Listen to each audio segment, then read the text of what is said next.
ஒரு பழைய வீட்ல காரிடார்ல ஒரு பெரிய பழைய கண்ணாடி இருந்துச்சு.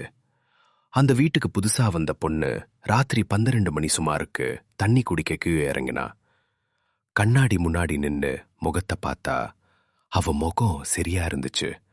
ஆனா பின்னாடி அவ தோள்ல ஒரு கை வச்சிருந்த மாதிரி தெரிஞ்சது.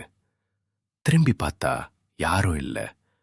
மறுபடியும் கண்ணாடில பார்த்தா இப்போ அந்த கை அவ கழுத்து வரைக்கும் வந்திருந்துச்சு.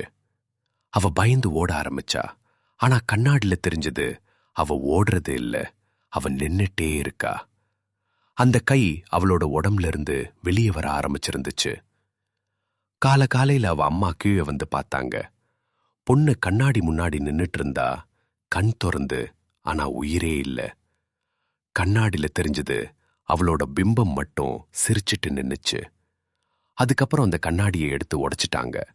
ஆனா சில நேரம் இருட்டுல கண்ணாடி துண்டுகள்ல ஒரு சின்ன பிம்பம் இன்னும் சிரிச்சிட்டே இருக்கா. நீ தனியா இருக்கும்போது கண்ணாடி முன்னாடி